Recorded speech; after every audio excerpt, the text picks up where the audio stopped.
The stakes couldn't be higher for GM. The Silverado is the company's cash cow, the lion's share of its profits. General Motors has one chance not to mess this up lest they end up poisoning their most profitable watering hole. So, that all being said, let's take a look at what they've cooked up. This is the 2024 Chevy Silverado EV. Let's get right to the meat and potatoes of the Chevy Silverado EV, the powertrain specs. Under the body here is a battery, the capacity of which GM is not saying at the moment, but it will provide a GM estimated range of approximately 400 miles on a single charge.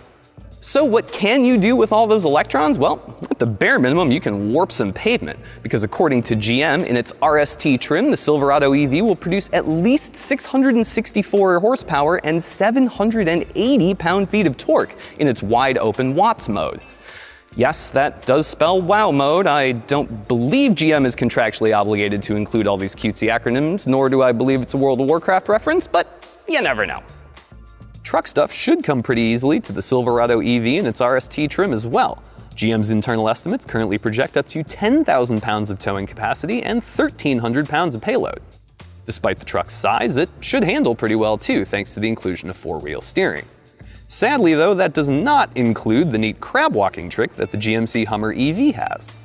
Now let's talk charging. To get those 400 miles back after doing all that truck stuff, the Silverado EV boasts charging capabilities up to 350 kilowatts, which is about the most you can get from a charger right now. That'll add about 100 miles of range in roughly 10 minutes, if you can find a working charger that powerful. Power delivery can go the other way too. The Silverado EV offers up to 10 outlets that can provide a net 10.2 kilowatts of electric power for campsites, job sites, you name it. But power tools aren't all the Silverado EV can power. In fact, this truck is capable of charging an entirely different electric vehicle using an available accessory charging cord. As you might expect from an electric pickup truck with a 2024 model year, there is quite a bit of tech sandwiched in this thing. The first thing your eyes will probably notice as you move through the interior is the honkin' 17-inch LCD infotainment screen. But if that's not enough real estate for you, don't worry, there's another 11 inches of screen just under the horizon by way of a driver information display. When it comes to safety systems, both variants of Silverado EV will get Chevy Safety Assist Standard.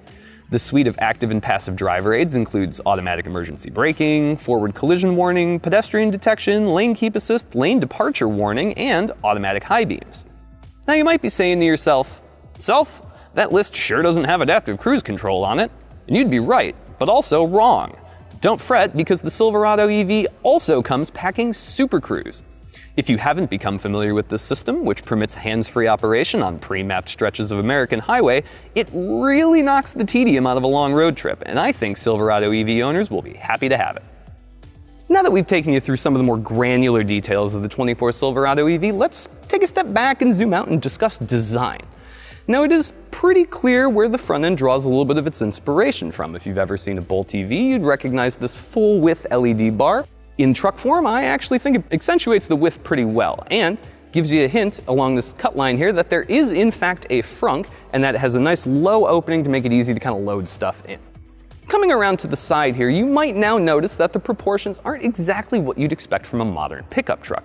Owing to the fact that there is no 6, 7, 8, 10, 12, 14 liter engine under the hood, the overhang is about as short as it can be, which will probably make it a little easier to park at the mall.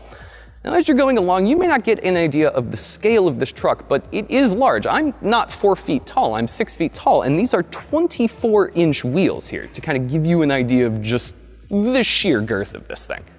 Moving along the side, I actually really like the design. It's not very overwrought. There is a little bit of kind of subtlety along the door panels there, and I kind of like the way the window moves up on the back door, but really there's nothing too crazy along here.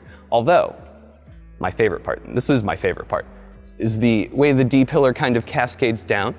Some people might say Hummer EV. I personally think Chevy Avalanche. You be the judge. Moving around to the back, we get to pick up just a few more elements of the GM family design language. Here in the taillights, you may see a little bit of Silverado, especially in the way the element is shaped as you're looking at it directly from the back. Yeah, the clear lens and construction is a little different, but this is kind of one of the ways to let you know that this is in fact part of the Silverado family. Moving further back, it's no surprise that GM's multi-flex tailgate is present and accounted for on the RST.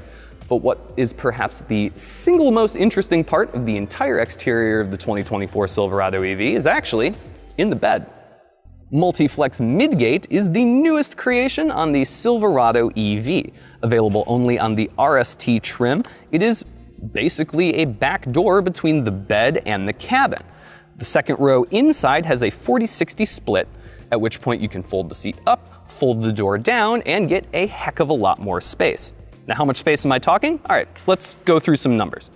If everything is closed, the tailgate and the midgate, you get about 5 feet 11 inches of storage. If you open the midgate and keep the tailgate closed, that number expands to a hair over 9 feet. And in its maximum configuration, which is where the midgate is open and the tailgate is open and set to its load stop, you get 10 feet 10 inches of stuff back there. That's pretty darn crazy. Now that we've taken you through the exterior of the Silverado EV, let's slide on inside, but not fully inside because I'm not allowed in there. Now, when GM said that the Silverado EV is all new, they really meant it. There is no carbon copy piece of anything in here aside from maybe like the trailer brake controller. Otherwise, the design is clean sheet. Other than the 2 screens in the middle, which kind of join together, everything else is nice and low. You have an interesting use of mixed materials. It feels like a good mix of carish and truckish, so to speak.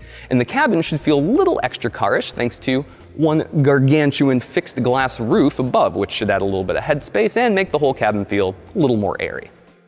Now, if you're wondering why I've been referring to the RST trim so much, it's because that right now there are currently 2 variants of Silverado EV on offer. The RST trim is the consumer-focused trim, but there will also be a WT, a work truck aimed at more fleet-focused buyers, or the Ford Lightning Pro. And what's funny is that that will actually arrive in the fall of 23, whereas this guy shows up in the spring. A lot of things are the same between the two. For example, RST and WT share the same battery pack. And although GM isn't saying how big the pack is, both trucks have an estimated 400-mile range. WT can accept the same fast charging as RST, and it too can backfeed power to tools or other EVs. And there's 4-wheel steering on offer here as well.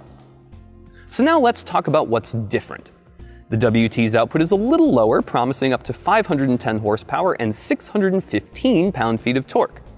Towing capacity is a little lower too at an estimated 8,000 pounds, while payload is about 100 pounds down at 1,200.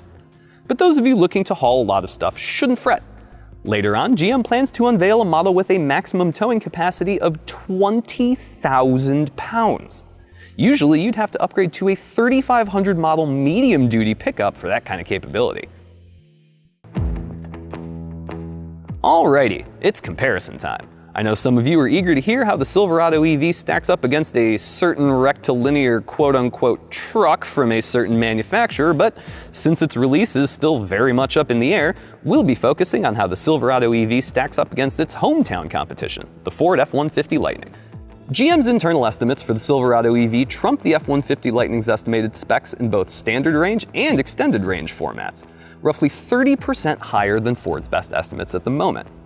The Lightning can't charge as quickly either, as it's limited to just 150 kilowatts versus the Chevy's 350. Now when it comes to truck stuff, it's more of a mixed bag. While the Silverado EV's 10,000 pound tow rating estimate is in line with the F-150 Lightning extended range, the Chevy simply can't put as much in its bed, offering 1,300 pounds of payload compared to Ford's 2,000 pound maximum on the standard range. Ford's onboard power delivery does lag behind Chevy's though, at a net 9.6 kilowatts versus Big Bowtie's 10.2. Chevy also wins on screen size, with its premier infotainment system offered up on a whopping 17-inch screen. Now the Ford isn't very far behind at 15.5 inches, and we know Ford's system is great from our experiences with the Mustang Mach-E's portrait display, so we'll have to wait until we get some playtime in the Silverado to figure out which system is truly better for the owner. Both trucks offer standard safety suites with largely the same collection of individual components, whether it's automatic high beams or lane departure warning. But GM can no longer claim outright superiority in the highway road trip game, because while the Silverado EV does come with Super Cruise, so too does the F-150 Lightning come with Ford's own Blue Cruise. Now I would say let's compare frunks because both trucks do in fact have them, but Chevy is still hard at work finalizing the design of its frunk to maximize interior volume. Whether or not it matches up to Ford's 14 cubic foot Mega Power frunk has yet to be seen, but they are certainly trying to hit that number. That leaves us with the cost. I'm sure you've already figured out that something this technologically impressive and physically massive wouldn't be cheap, and you're right. The Silverado EV RST will start at $105,000 when it goes on sale. The work truck variant, which goes on sale earlier, does not yet have a price, and the first year's allocation is already all but spoken for. So if you're looking for something a bit more pedestrian in the $40,000 to $50,000 range, you'll have to wait a few years yet, or you could hop on the Ford Lightning reservation list since Ford is making affordable electric trucks right off the bat. It's pretty clear from this price gulf that GM and Ford are targeting different customers to start. So when can all this cool stuff land in your driveway? Well, if you're watching this video on January 5th, the day it came out, the answer is soon-ish. Not really, but kind of. The reservation books are open right now for RST models, and both RST and WT will be built at GM's Factory Zero in Detroit. As for when the car will actually show up, work truck models will be coming out first in the spring of 2023, followed by RST in the fall. Now that does give Ford a year-long head start with the F-150 Lightning, so GM had better make it worth it.